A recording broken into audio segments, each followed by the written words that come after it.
Hello my dear students, कैसे हैं आप सबका स्वागत है मेरे YouTube channel making mathematics easy में। और आज इस वीडियो में हम डिस्कस करने वाले हैं मीडियन के बारे में। हालांकि जो मीडियन है वो 9th में भी आता है, 10th में भी आता है, लेकिन ये जो मेरा वीडियो है वो उन सभी स्टूडेंट्स के बारे में है जो कि मीडियन को समझना चाहते हैं कि मीडियन को हम कैसे फाइंड करें, चाहे किसी भी तरीके का डेटा हमें गिवन हो। तो ये प्रॉब्लम्स जो है वो 9th से स्टार्ट हो जाती है। कई स्टूडेंट्स को अनग्रुप्ड डाटा समझ में नहीं आता, कई को ग्रुप्ड में कन्फ्यूज़न रहता है, और कईयों को जो डिस्क्रीट सीरीज़ होती है, डिस्क्रीट टेबल दी हुई होती है, उसमें कन्फ्यूज़न होता है। तो इस वीडियो में आप सब के वो कन्फ्यूजन्स क्लियर होने वाले हैं। बस आपको क्या करना है, ये जो वीडियो है वो लास्ट तक देखना है, ठीक है? क्योंकि इस वीडियो में विद एग्जाम्पल हम सभी तरीके का डेटा का मीडियन फाइंड करना सीखेंगे। तो चलिए स्टार्ट करते हैं। सबसे पहले बात करें कि व्हाट इज़ मीडियन। मीडियन क्या होता है? कोई भी हमें क्या दे रखा है, डेटा दे रखा है, किसी भी तरीके का हमें ऑब्जर्वेशन गिवन है, तो उसमें जो मीडियन होता है वो क्या होता है? The value of the middle most observation, ठीक है? और ये जो मिडिल मोस्ट ऑब्जर्वेशन होता है वो क्या करता है, जो डेटा हमें गिवन है उसको इक्वली 2 पार्ट में डिवाइड करता है, इसीलिए तो इसका नाम मीडियन है, ठीक है? means the value of the middle most observation that divides all the observation in equally 2 part is called median. okay? अब हम बात करते हैं median of an ungrouped data. कोई अनग्रुप्ड डेटा है उसका मीडियन हम कैसे फाइंड करें? देखिए यहाँ पे मैंने 3 टाइप ऑफ डेटा लिया है। अनग्रुप्ड डेटा लिया है, ग्रुप्ड डेटा लिया है और डिस्क्रीट सीरीज ली है, ठीक है? तो ये तीनों ही जो है वो बहुत इंपॉर्टेंट है, यूजुअली पूछे जाते हैं 9th to 12th। तो ये इस चैप्टर में, इस वीडियो में पूरी तरीके से हमारी सारे टाइप के डेटा का मीडियन फाइंड करना एकदम क्लियर होने वाला है, ठीक है? तो सबसे पहले अगर अनग्रुप्ड डेटा गिवन है तो क्या करना है? अब अनग्रुप्ड डाटा किस टाइप का होता है वो भी देख लीजिए। देखो मैंने एग्जाम्पल लिया है, ये जो इस तरीके का डेटा गिवन है वो क्या होता है? अनग्रुप्ड डेटा होता है। मीन्स आपको कुछ इस तरीके का डेटा कलेक्शन गिवन है तो ये क्या है? अनग्रुप्ड डेटा है। Arrange the data in ascending और डिसेंडिंग ऑर्डर। जो डेटा हमें गिवन है उसको हमें ऑर्डर में सेट करना है। अब वो ऑर्डर या तो असेंडिंग हो गया या डिसेंडिंग होगा, as you wish. Let the total number of observations be n. और मान लो कि जो टोटल नंबर ऑफ ऑब्जर्वेशंस हैं वो कितने हैं? एन है। जैसे यहाँ पे कितने ऑब्जर्वेशंस गिवन है तो आप क्या करना, काउंट कर लो, 1 2 3 4 5 6 7 8 9 10। 10 डेटा, 10 ऑब्जर्वेशंस यहाँ पे गिवन है, ठीक है? अब आगे क्या करना है? इफ़ एन इज़ ऑड, अगर एन ऑड है then the median is the value of the n plus 1/2 observation, ठीक है? अगर ओड हमारे पास n की वैल्यू ओड है तो हमें क्या करना है? उसमें 1 ऐड करना है, 2 से डिवाइड करना है, और उतने नंबर का जो ऑब्जर्वेशन होगा वो क्या होगा? मीडियन होगा।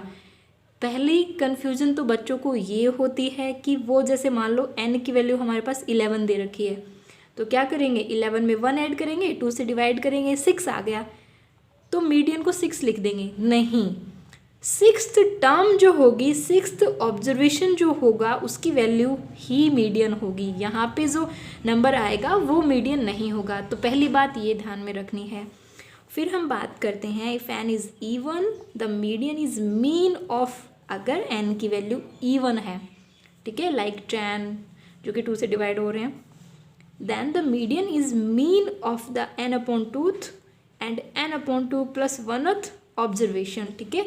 2 ऑब्जर्वेशन हमें निकालने हैं और उनका हमें क्या फाइंड करना है? मीन फाइंड करना है। मीन कैसे फाइंड करते हैं? एवरेज कैसे फाइंड करते हैं? 2 ऑब्जर्वेशन आ गए, दोनों को प्लस करना है, 2 से डिवाइड करना है, ठीक है? तो वो जो नंबर आएगा उस टर्म को हम देखेंगे कि उस नंबर की टर्म की वैल्यू क्या है, वो क्या होगा? हमारा मीडियन होगा, ठीक है? तो ये बात किसकी चल रही है? अनग्रुप्ड डाटा की। तो अनग्रुप्ड डाटा का अब ये तो होगी थ्योरी। अब हम प्रैक्टिकली ये क्वेश्चन कर लेते हैं तो आपको ये चीज़ सारी क्लियर हो जाएगी, ठीक है? तो मैंने यहाँ पे क्वेश्चन लिया है, find the median of the daily wages of 10 workers from the following data. Data given है, 10 वर्कर्स की डेली वेजेस हमें गिवन है। तो सबसे पहले क्या करना है, इनको अरेंज करना है। ठीक है, अरेंजिंग द डेटा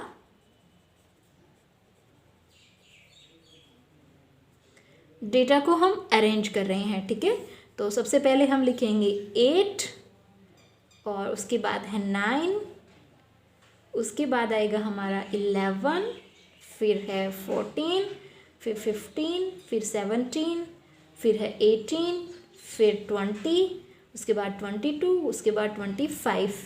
10 डेटा है, ये 10 हमारे पास डेली वेजेस हैं। तो काउंट कर लेते हैं फिर से, 1 2 3 4 5 6 7 8 9 10। तो कोई भी एक हमने मिस नहीं किया है। ठीक है, अब n इक्वल्स टू कितना आया, 10 है, जो कि क्या है, इज इवन। अगर n की वैल्यू 10 यानी इवन है तो हमारे पास मीडियन क्या होगा,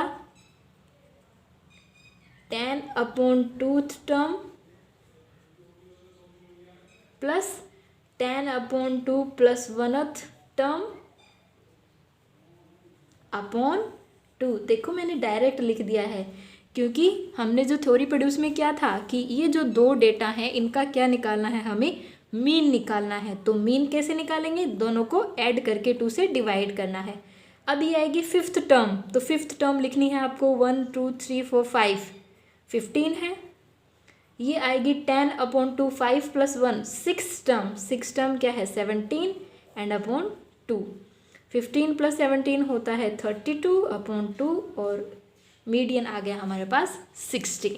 ठीक है, तो सबसे पहले तो ये ध्यान में रखना है कि ये जो चीज़ है वो टर्म है, इसकी वैल्यू हमें डायरेक्ट पुट ऐसे नहीं कि 10/2 5 आ गया, यहाँ पे 6 आ गया तो 5 + 6 11/2 लिखेंगे, नहीं। ठीक है, ये क्या है, टर्म है कि इतने नंबर की टर्म की वैल्यू आपको पुट करनी है। ठीक है, क्लियर है एकदम, नो प्रॉब्लम। ये हो गया मीडियन अनग्रुप्ड डाटा का। अब हम बात कर रहे हैं मीडियन ऑफ डिस्क्रीट सीरीज। ठीक है, एक डिस्क्रीट सीरीज लेंगे हम और उसका मीडियन हम क्या करेंगे, फाइंड करेंगे। उससे पहले हम क्या करते हैं, थ्योरी पढ़ लेते हैं। Arrange the terms in ascending और डिसेंडिंग ऑर्डर, वही तरीका है जो अनग्रुप्ड डेटा में है। Then prepare a cumulative frequency distribution table, that is a new thing, cumulative frequency. ठीक है, तो क्यूमुलेटिव फ्रीक्वेंसी क्या है ये हम पढ़ लेंगे आगे। Let the total frequency be n, total frequency कितनी है, n है। अब सब कुछ डिपेंड कर रहा है किस पे, n पे डिपेंड कर रहा है। If n is odd then median equals to size of the n+1/2 term. यहाँ पे भी क्या है, ये नंबर की टर्म फाइंड करनी है हमें। ठीक है, ये चीज़ आ गई, ये ही मीडियन नहीं होगा। इस नंबर की टर्म का हमें क्या देखना है, साइज देखना है। तो ये क्या चीज़ है, ये हम जब एग्जाम्पल पढ़ेंगे तो आपको अच्छे से समझ में आ जाएगा। When if n is even then median, even है तो वही क्या, देखो 1/2 लगाया है हमने दो टर्म को, यानी मीन है, यहाँ पे भी एवरेज निकाला है हमने। किसका एवरेज निकाला है, size of the n/2 term plus size of the n/2 + 1 term. ठीक है, तो उसी तरीके का है, बस यहाँ पे क्या नया वर्ड आ रहा है, साइज आ रहा है, that mean this is something new. तो ये चीज़ हमें जब हम एग्जाम्पल पढ़ेंगे तो आपको आराम से समझ में आ जाएगी। एग्जाम्पल मैंने पहले से ही लिख रखा है, क्योंकि थ्योरी भले ही पढ़ लो, जब तक मैथ्स में हम कोई चीज़ प्रैक्टिकली नहीं कर लेते हैं तब तक ऊपर से जाती है, सब समझ में ही नहीं आती है। अब देखो इस तरीके का जो डेटा है, इस तरीके की जो टेबल है, सीरीज़ है, उसको हम कहते हैं डिस्क्रीट सीरीज़। ठीक है, देखो बेसिक से सब चीज़ों की, छोटी छोटी चीज़ों की नॉलेज हमें होनी चाहिए कि ग्रुप्ड डाटा क्या होता है, अनग्रुप्ड डाटा क्या होता है, व्हाट इज़ डिस्क्रीट सीरीज़। ठीक है, ताकि आपको पता तो चले कि इस तरीके का डेटा का जो मीडियन होता है वो हम ऐसे फाइंड करते हैं। ठीक है, अब देखो सबसे पहले तो क्या करना है हमें, सबसे पहले इनको असेंडिंग या डिसेंडिंग ऑर्डर में हमें लिखना है। ठीक है, तो arranging the terms in ascending order, ascending order में हम अरेंज कर रहे हैं तो हम लिखेंगे 15, फिर हम लिखेंगे 17, फिर है 20, 22, 25 एंड 30। और इसी डेटा के अकॉर्डिंग हम क्या लिखेंगे, फ्रीक्वेंसी। 15 की फ्रीक्वेंसी है 2, तो ये भी केयरफुली करना है, ऐसे नहीं कि इसको तो असेंडिंग ऑर्डर में लिख दिया और ये एज इट इज़ लिख दिया, नहीं, जो जिसके अकॉर्डिंग फ्रीक्वेंसी है हमें वही लिखनी है। 15 के अकॉर्डिंग है 2, 17 के अकॉर्डिंग है 5, 20 के अकॉर्डिंग है 10, फिर है 12, फिर है 8 और उसके बाद लास्ट है 4। और अब एक नई चीज़ आई है, दैट इज़ क्यूमुलेटिव फ्रीक्वेंसी। ठीक है, और क्यूमुलेटिव फ्रीक्वेंसी क्या होती है? फ्रीक्वेंसी का सम करते जाना है हमें। एक चीज़ ध्यान रखनी है, स्टार्टिंग कहाँ से करनी है? जो फर्स्ट फ्रीक्वेंसी है वहीं से ही स्टार्टिंग करनी है। 2 का हमें क्या लिखना है? 2 ही लिखना है। फिर क्या करते जाना है? हमें प्लस करते जाना है, और इस तरीके से 2 and 5 7, 7 and 10 17, 17 and 12 29, 29 and 8 37, 37 and 4 41। एक तो ये तरीका है कि आप इस तरीके से सम करो और ऐसे लिखो, और एक ये तरीका है 2 5 7, फिर ये सारे ही ऐड होंगे। जैसे यहाँ तक इस क्लास की क्यूमुलेटिव फ्रीक्वेंसी क्या आएगी? इस क्लास तक की जितनी भी फ्रीक्वेंसी है उनका सम 10 + 5 15 + 2 17। ठीक है, तो आप इस तरीके से भी कर सकते हो कि इनका सम करते जाओ सबका, पर वो लास्ट तक आते आते ज़्यादा बड़े अगर नंबर्स आते हैं तो थोड़ा सा वो मिस्टेक होने की वहाँ पे चांसेस बन जाते हैं। तो ऐसे चांसेस तो हमें रखना ही नहीं है। तो इस तरीके से आप क्या करो, ऐड करते जाओ। 7 and 10 17, 17 and 12 29, 29 + 8 37, 37 + 4 41। ठीक है, ये आ गई हमारी क्यूमुलेटिव फ्रीक्वेंसी। ठीक है, अब हम क्या टोटल नंबर्स n = क्या आया है हमारे पास? टोटल नंबर ऑफ टर्म्स = 41, जो कि होता है इसका सम करोगे, या फिर जो लास्ट फ्रीक्वेंसी होती है, क्यूमुलेटिव फ्रीक्वेंसी होती है, वो सम ही होती है। तो कितना है? 41 है, एंड विच इज़ ऑड, और ये क्या है? ओड है। तो जब ओड होता है तो मीडियन कैसे फाइंड करते हैं? Size of, so median = size of the n + 1 14 + 1 41 + 1 upon 2th term. ठीक है, मीन्स साइज ऑफ 41 + 1 करेंगे 42 आएगा, 42 को 2 से डिवाइड करेंगे 21th टर्म। हमें क्या देखना है? इस नंबर की टर्म की हमें साइज देखनी है। ठीक है, तो सबसे पहले क्या करना है, जो नंबर आया है हमारा, जिस टर्म का नंबर आया है, हमें ये देखना है कि ये जो 21 है वो कौन सी क्यूमुलेटिव फ्रीक्वेंसी के अंडर में है। ठीक है, कौन सी क्यूमुलेटिव फ्रीक्वेंसी के अंडर में है? 29 के अंडर में है। ठीक है, अब आप कहोगे 37 के अंडर में भी है, 41 के अंडर में भी है। नहीं, सबसे पहले किसके अंडर में आएगा? 29 के अंडर में ही आएगा ना। 17 से तो ज़्यादा बड़ा है, तो 17 के अंडर में तो है नहीं। तो किसके अंडर में आ रहा है? सबसे पहले 29 के अंडर में आ रहा है, और 29 जो है वो किस टर्म के अगेंस्ट क्यूमुलेटिव फ्रीक्वेंसी है? 22 के अगेंस्ट ये क्यूमुलेटिव फ्रीक्वेंसी है। तो यहाँ पे मीडियन क्या हो जाएगा? 22 हो जाएगा। तो इसमें क्या बात चेक करनी है? 2 बातें चेक करनी है। ये 21 आया, ये मीडियन नहीं है। 21 किस क्यूमुलेटिव फ्रीक्वेंसी के अंडर आता है? 29 के अंडर, ये भी मीडियन नहीं है। 29 कौन सी कौन सी ऑब्जर्वेशन की क्यूमुलेटिव फ्रीक्वेंसी है? वो हमारा मीडियन है। ठीक है ना, ये 2 चीज़ें आपको बहुत अच्छे से याद रखनी है, क्योंकि यहाँ पे मिस्टेक होने की चांसेस बहुत ज़्यादा होती है ना। तो अपने माइंड को क्या रखना है? एक्टिव रखना है कि हम क्या लिख रहे हैं, हमें क्या पढ़ाया था वीडियो में, हमने क्या सुना था। तो अब क्या लिखेंगे? 21 comes under the CF, cumulative frequency को मैंने CF लिख दिया है 29, एंड द टर्म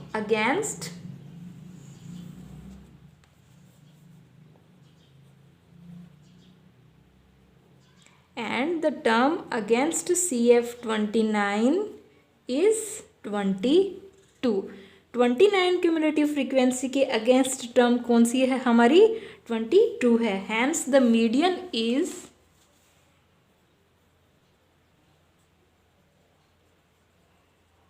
= 22। ठीक है। तो देखो यहाँ पे जो वैल्यू आई वो भी मीडियन नहीं था। 21 से ज़्यादा हमें क्या देखनी है, 21 से फर्स्ट ज़्यादा हमें क्यूमुलेटिव फ्रीक्वेंसी देखनी है, वो भी वो भी मीडियन नहीं है। 29 जो CF आई हमारी, उसकी जो x है उसका जो हमारे पास दिया हुआ है टर्म, वो क्या होगा, मीडियन होगा। ठीक है, तो ये हो गया डिस्क्रीट सीरीज का मीडियन। अब हम पढ़ लेते हैं मीडियन ऑफ ग्रुप्ड और कंटिन्यूअस फ्रीक्वेंसी टेबल। ठीक है, तो ये फॉर्मूला है, फॉर्मूला समझ लेते हैं हम। क्वेश्चंस जो हैं वो तो हम चैप्टर 14.3 में करने ही वाले हैं। ठीक है, तो फॉर्मूला हम इससे पहले भी डिस्कस कर चुके हैं, पर फिर भी एक बार और देख लेते हैं। तो यहाँ पे भी क्या काम आएगी, CF मीन्स क्यूमुलेटिव फ्रीक्वेंसी काम आने वाली है। तो क्यूमुलेटिव फ्रीक्वेंसी हम कैसे फाइंड करते हैं, तो ये मैंने बता ही दिया है इस वीडियो में आपको। So median equals to L + n/2 - CF/F multiply by H। L यहाँ पे मीडियन क्लास फाइंड करते हैं। जैसे मोड फाइंड करते हुए हम क्या फाइंड करते हैं, मॉडल क्लास, वैसे ही मीडियन फाइंड करते हुए हम मीडियन क्लास फाइंड करेंगे। तो उस क्लास की लोअर लिमिट L होगी। n/2, n क्या होता है, total number of observations, n/2 minus cumulative frequency. अब ये जो CF है वो क्या होगी, मीडियन क्लास से पहले वाली, मीडियन क्लास से प्रीसीडिंग क्लास की क्यूमुलेटिव फ्रीक्वेंसी होगी, और जो फ्रीक्वेंसी है वो होगी मीडियन क्लास की frequency, and multiply by H। H का मीन्स होगा यहाँ पे क्लास साइज। तो ये देखो बच्चों, जितने भी टाइप के डेटा हमें गिवन हो उनका मीडियन आप कैसे फाइंड करोगे, ये पूरा जो है वो एक वीडियो के अंदर आ गया। तो ये वीडियो हमें पूरा देखना है। जिन बच्चों को वीडियो नहीं मिले उनके साथ ये शेयर करें, बहुत इंपॉर्टेंट है, 11th 12th तक काम आने वाला है। And always be happy, good bye.